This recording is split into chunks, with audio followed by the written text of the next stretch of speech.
Bismillahirrahmanirrahim. Alhamdulillahirabbil alamin wassalatu ala asrofil anbiya'i wal mursalin wa ala alihi washabihi ajmain amma ba'du. Puja-puji segala syukur kita panjatkan kehadirat Allah Subhanahu wa taala yang telah memberikan limpahan rahmat, taufik serta hidayahnya. Salawat serta salam kita tak lupa kita curahkan kepada Nabi besar Nabi kita Nabi Muhammad sallallahu alaihi wasallam. Perkenalkan, nama saya Ramadan Ramdhani dari kelas 8B selaku Ketua OSIS SMP Jaya Bekasi. Hari ini ingin menyampaikan kultum bertemakan tentang pentingnya tobat dalam hidup ini. Hari ini mari kita bersama-sama merenung tentang pentingnya tobat dalam hidup kita. Kita sebagai manusia tentunya tidak luput dari yang namanya kesalahan, baik itu kita dalam keadaan sadar maupun tidak sadar. Dan biasanya kita seringkali lupa atau tidak tahu bahkan perbuatan yang kita lakukan itu adalah perbuatan maksiat kepada Allah Subhanahu wa taala. Dan Allah itu senang dengan hambanya yang bermaksiat lalu ia bertobat daripada dengan orang yang soleh yang tidak merasa dirinya tidak pernah melakukan maksiat kepada Allah. Sebagaimana Allah berfirman dalam Quran surat Al-Baqarah ayat 222. Bismillahirrahmanirrahim. Innallaha yuhibbut tawabin wa yuhibbul mutatahhirin. Sungguh Allah menyukai orang yang selalu bertobat dan menyukai orang yang menyucikan diri.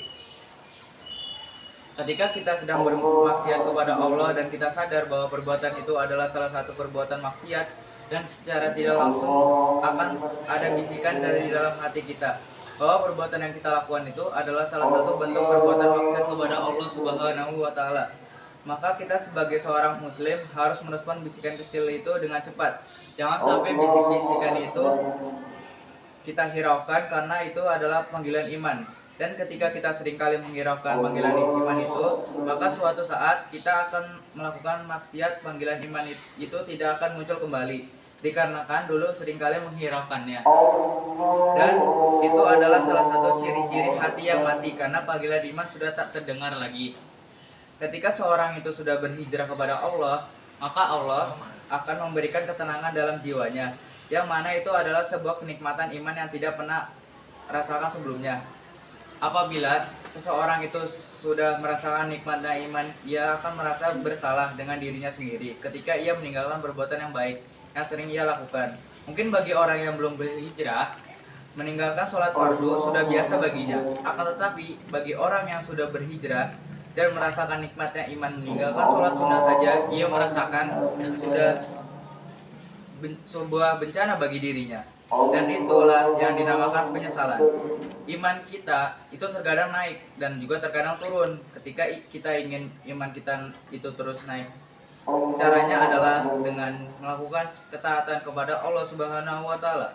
Ketaatan itu adalah buahnya dari perbuatan amal soleh yang kita lakukan.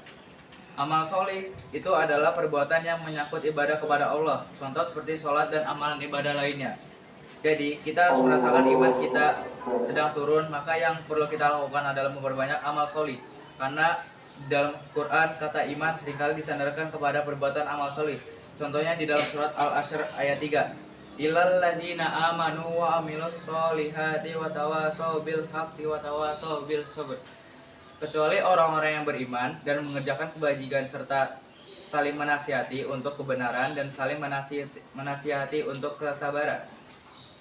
Di surat Al-Asr disebutkan setelah kata iman disambung dengan perbuatan amal solih. Di surat Al-Baqarah juga disebutkan allazina yu'minu bil ghaibi wa yuqimunas sholata wa mimma razaqnahum yunfiqun, yaitu mereka yang beriman kepada yang gaib, melaksanakan sholat dan menginfakkan sebagian rezeki yang kami berikan kepada mereka. Jadi mari kita pelihara iman yang ada di dalam hati kita dan mari kita senantiasa meningkatkan sampai kita berjumpa dengan Allah Subhanahu wa taala. Sekian kultum pada hari ini yang bisa saya sampaikan. Mohon maaf jika ada kurangnya. Wassalamualaikum warahmatullahi wabarakatuh.